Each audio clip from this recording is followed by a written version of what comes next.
Novel نیم طلب عشق، تحریر مریم غفار، ایپیسوڈ نمبر 1۔ آسانی، سکون دکھوں کی گہری کھائی سے نکل کر مل جانے والی راحت ہے۔ Hello Pakistan, I am back. Airport سے نکلتے وجدان نے کراچی کے ابر آلود موسم کو دیکھتے ہوئے اپنے لگیج کی ٹرالی گھسیٹتے باہر آتے ہی انگڑائی لیتے خود سے کہا تھا، گڈ ایوننگ سر۔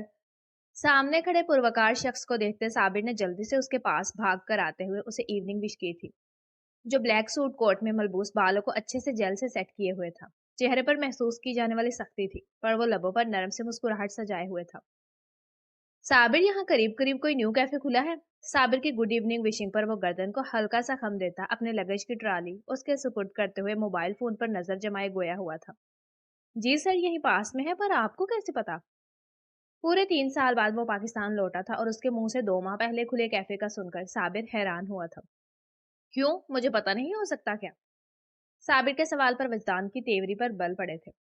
نہیں سر، ایسی بات نہیں ہے، وجدان کے غصے سے واقف صابر نے اسے دیکھتے ڈرتے ہوئے کہا تھا۔ چلو پھر جلدی۔ پاکٹ سے گلاسز نکال کے اپنی شہد رنگ آنکھوں پر لگاتے وجدان نے حکم جاری کیا تھا۔ وجدان کے غصے سے خائف آتا صابر گردن ہلاتا جلدی جلدی سارا سامان گاڑی کی ڈگی میں رکھنے لگا تھا۔ اوہ شٹ، موم ویٹ کر رہی ہوں گی میرے رپلائی کا۔ ڈن موم، میں یہ کام ختم کر کے آپ سے ملتا ہوں۔ گاڑی کی ونڈو سکرین سے نظر آتے نظاروں کو دیکھتے وجدان کو مسز ہاشمی کو میسج کرنا یاد آیا تھا، تبھی ہی وہ جلدی سے میسج ٹائپ کرتا مسکرایا تھا۔ سر ہم پہنچ گئے۔ بیک سیٹ مرر سے وجدان کو ونڈو سیٹ سے باہر دیکھتے ہوئے دیکھ صابر نے اسے پہنچنے کی اطلاع دی تھی۔ Nice place. گاڑی سے باہر نکلتے وجدان نے کیفے کو دیکھتے ہوئے اس کی خوبصورتی کو سراہا تھا۔ صابر تم یہاں ویٹ کرو، میں آتا ہوں۔ کوٹ کے کھلے بٹن بند کرتے وجدان نے ریسٹ واچ میں ٹائم دیکھتے ہوئے صابر کو وہیں رک کر انتظار کرنے کا کہا تھا۔ Welcome sir. ہر چیز کو نظر انداز کرتا وجدان ہاشمی روب سے چلتا ہوا کیفے میں داخل ہوا تھا، جسے دیکھ کر گیٹ پر کھڑے واچ مین نے اس کی پرسنالٹی سے امپریس ہوتے مسکرا کر اس کا ویلکم کیا تھا۔ خاموشی سے گردن ہلا کر کیفے کے چاروں اطراف نظر دوڑاتے وجدان نے اپنی مطلوبہ جگہ تلاش کی تھی اور جلد ہی اسے اس کی مطلوبہ جگہ نظر بھی آ گئی تھی۔ کیفے کے چاروں اطراف سلائڈنگ ڈور تھے جو اس کی خوبصورتی میں مزید اضافہ کر رہے تھے، اور اس کی خوبصورتی کی وجہ سے آج وہ بغیر کسی احتجاج کے یہاں موجود تھا۔ کیفے کے بیچوں بیچ رکھی ٹیبل پر آتا وجدان ہاشمی اپنے کوٹ کے نیچے کا بٹن کھولتے ہوئے بیٹھا تھا۔ ہیلو سر، کیا آرڈر کریں گے آپ؟ موبائل میں مصروف وجدان کے پاس آتے ویٹر نے خوش اخلاقی سے پوچھا تھا۔ کیپیچینو، بغیر ویٹر کی طرف دیکھے وجدان نے مصروف سے انداز میں آرڈر دیا تھا۔ حیدر انکل آپ جائیں اور گاڑی یہیں چھوڑ دیں، میں آ جاؤں گی۔ گاڑی سے نکلتی افق نے کندھے پر بیگ ڈالتے ہوئے 60-55 سالہ حیدر صاحب سے کہا تھا۔ پر افق بیٹا، سہراب سر نے تو آپ کے ساتھ رہنے کا کہا ہے۔ افق کے کہنے پر حیدر صاحب، جو سہراب چوہان کے دوست ہونے کی وجہ سے عمر کے اس حصے میں بھی ان کے ساتھ تھے، اور اب جب سے افق ہاسٹل سے چھٹیوں میں گھر آئی تھی تبھی ہی سہراب چوہان نے انہیں اس کے ساتھ رہنے اور اس کا خیال رکھنے کا کہا تھا، اور اب افق کی اس نئی ضد پر وہ حیران ہوئے تھے۔ میری بابا سے بات ہوئی ہے، انہیں آپ کی ضرورت زیادہ آفس میں، آپ جائیں میں آ جاؤں گی نا۔ حیدر صاحب کی بات بیچ میں ہی کاٹتی وہ انہیں واپس بھیجنے پر بازد ہوئی تھی۔ پر بیٹا، پرور کچھ نہیں، آپ بے فکر ہو کر جائیں، چابی میرے پاس ہے۔ حیدر صاحب کو انکار کرتے دیکھ وہ انہیں جانے کا کہتی گاڑی سے چابی نکال چکی تھی۔ ٹھیک ہے افق بیٹا، خیال رکھنا اپنا۔ افق کی ضد کے آگے ہار مانتے ہوئے حیدر صاحب مسکرا کر اسے خیال رکھنے کا کہتے ٹیکسی لینے کے لیے بڑھے تھے۔ Welcome madam. Hi Shehla, hi Anaya. Watchman کے ویلکم کو اپنی ہی جون میں چلتی افق نے انسنا کیا تھا، اور وہیں داخلی دروازے پر کھڑی وہ بلند آواز میں چلائی تھی، جس پر وہاں موجود سب لوگ اس کی طرف متوجہ ہوئے تھے۔ ہائے مینیجر انکل۔ چیئر پر بیگ رکھتی افق نے سامنے کاؤنٹر پر کھڑے کیفے مینیجر کو ہاتھ ہلا کر کہا تھا، جس پر وہ مسکرائے تھے۔ 2 ماہ میں وہ کوئی 40 بار آ چکی تھی اور ہر بار آنے پر انہیں ہائے کہتی تھی۔ کیسی ہو افق، کل کیوں نہیں آئی؟ افق کو دیکھ کر انایا نے خوشی سے پوچھا تھا۔ کل پاپا کے ساتھ تھی تو اس لیے نہیں آ سکی، لاپرواہی سے بالوں کی لٹوں کو کان کے پیچھے کرتی بولی تھی، جس پر انایا فقط گردن ہلا کر خاموش ہوئی تھی۔ اس بات سے تو سبھی اچھے سے واقف تھے کہ افق کے لیے اس کے پاپا سے زیادہ کوئی اہمیت نہیں رکھتا تھا، چاہے وہ پھر کوئی بھی ہو۔ 2 کافی اور ایک کیپیچینو اور ایک برگر جلدی۔ ویٹر کو آرڈر دیتی افق نے جلدی کرنے کا کہا تھا۔ کیا ہوا، تم نے کچھ کھایا نہیں؟ افق کے برگر آرڈر کرنے پر شہلا نے دوستانہ لہجے میں پوچھا تھا، جس پر وہ معصوم سی شکل بناتی گردن ہلا گئی تھی۔ ہاں ہاں ہاں Shehla, you are so sweet. چھت پھاڑ کہا لگاتی افق اپنی پیاری دوست کے گال کھینچتے ہوئے بول رہی تھی۔ کہ وجدان جو آج ہی جرمنی کی فلائٹ سے پاکستان آیا تھا، ایئرپورٹ پر پہنچتے ہی اس کی موم نے اسے حکم جاری کیا تھا اور ان کے حکم کی تعمیل کرتا وہ کراچی کے مشہور کیفے میں بیٹھا اب پچھلے آدھے گھنٹے سے بیزاریت سے اس پاگل لڑکی کو گھور رہا تھا جو ہر 2 منٹ بعد بلا وجہ چھت پھاڑ کہکے لگاتے اسے پریشان کر رہی تھی۔ موم کون ہے وہ لڑکی؟ مجھے جلدی سے پک سینڈ کریں اس کی۔ غصے سے سامنے بیٹھی افق کو گھورتے اس نے میسج ٹائپ کیا تھا کہ فوراً بعد ہی اسے جواب موصول ہوا تھا اور جواب میں کسی لڑکی کی تصویر تھی۔ کیا مسئلہ ہے؟ اب یہ وائی فائی کیوں نہیں چل رہا؟ وجدان جو تصویر میں موجود لڑکی کو دیکھنے کے تجسس میں تھا پر وائی فائی کے نہ چلنے پر کیفے کے عملے پر چلایا تھا۔ سوری سر، شاید موسم کی وجہ سے نیٹ ورک ویک ہے۔ اس کی دھاڑ سی آواز سن کر جہاں مینیجر سمیت پورے کیفے میں سناٹا ہوا تھا وہیں ایک بار پھر افق کا کہکہا گونجا تھا۔ ہا ہا ہا پاگل! وہ وجدان کے چلانے پر اپنے دوستوں کے ساتھ مل کر اسے پاگل کہتی کہہ لگا رہی تھی اور بس یہی وجدان کی ضبط ختم ہوئی تھی کہ وہ غصے سے ٹیبل پر ہاتھ مارتا جانے کے لیے اٹھا تھا پر اچانک اس کے موبائل پر بپ ہوئی تھی۔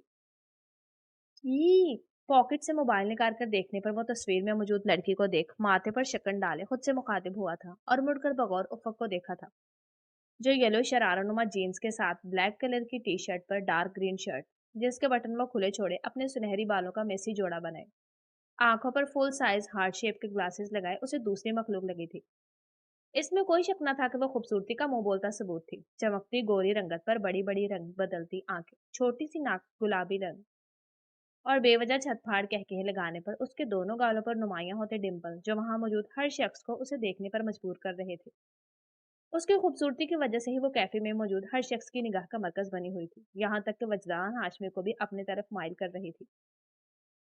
گڈ ایوننگ مام۔ واپس بیٹھتا وجدان اپنا فون نکالتے اپنی مام کا نمبر ڈائل کر گیا تھا۔ وہ افق کی طرف سے توجہ ہٹانے کی کوشش کرنے لگا تھا جو اسے ناممکن لگی تھی۔ گڈ ایوننگ وجی، ملے تم مجھ سے؟ کال اٹینڈ کرتے ہی آئمہ بیگم کی آواز گونجی تھی۔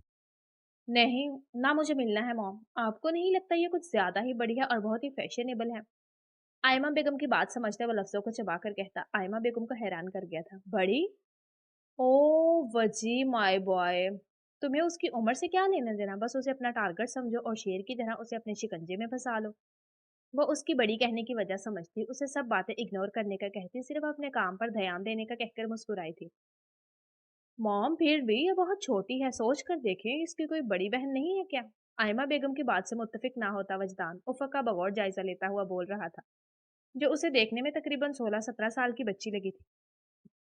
اتنی بھی چھوٹی نہیں ہے جتنا تم سمجھ رہے ہو، اور اس کی کوئی اور بہن نہیں ہے۔ یہ سہراب چوہان کے 4 بیٹوں کے بعد ایک اکلوتی بیٹی، اس کے جگر کا ٹکڑا، دل کی دھڑکن، اس کی جان افق سہراب چوہان ہے جو خوبصورتی کا شہکار ہے۔ میں تو سمجھی تھی میرا بیٹا خوبصورت چہرے کو خوب پہچانتا ہے۔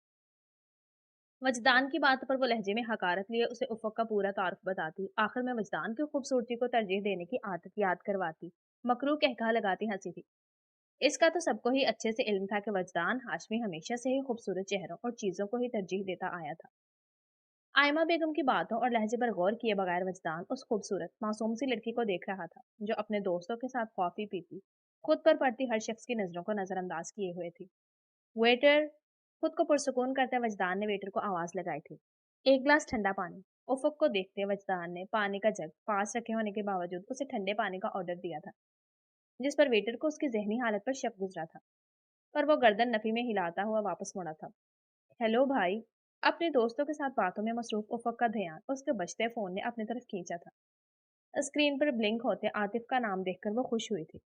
گڑیا کہاں ہو؟ اب تک واپس کیوں نہیں آئے آپ؟ وقت دیکھا ہے آپ نے؟ میٹنگ روم سے نکل کر سیدھا اپنے آفس روم میں آتے عاطف چوہان، سہراب چوہان کے سب سے بڑے صاحبزادے کو افق کا خیال آیا تھا۔ تبھی وہ ریسٹ واچ میں شام کی 6 بجتے دیکھ کر پریشانی سے گویا ہوا تھا۔ بھائی میں بس ابھی آنے ہی لگی تھی۔ عاطف چوہان کے کہنے پر وہ برق رفتاری سے وقت دیکھتی، اپنا سامان لیتی، اپنے دوستوں کو آنکھوں ہی آنکھوں میں اشارہ کرتی جانے کے لیے تیار ہوئی تھی۔ ٹھیک ہے، آرام سے آؤ یا پھر آپ ویٹ کریں، میں خود آپ کو پک کرنے آتا ہوں۔ وہ جو جلدی میں جانے لگی تھی کہ عاطف کی اگلی بات پر اس کے طوطے اڑے تھے۔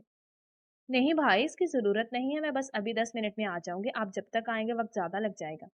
پریشانی میں مبتلا افق اپنے ناخن چباتی بول رہی تھی اور وہی وجدان ہاشمی جو بڑے غور سے اس کے ہر عمل پر نظر رکھے ہوئے تھا اسے جلدی میں جانے کے لیے تیار ہوتے دیکھ خود بھی اپنے کوٹ کے بٹن بند کرتا جانے کے لیے کھڑا ہوا تھا۔ ٹھیک ہے پھر آرام سے آنا گڑیا۔ افق کی بات سے متفق ہوتے عاطف نے اسے آرام سے آنے کا کہتے فون بند کر دیا تھا۔ اف اللہ جی، مر گئی۔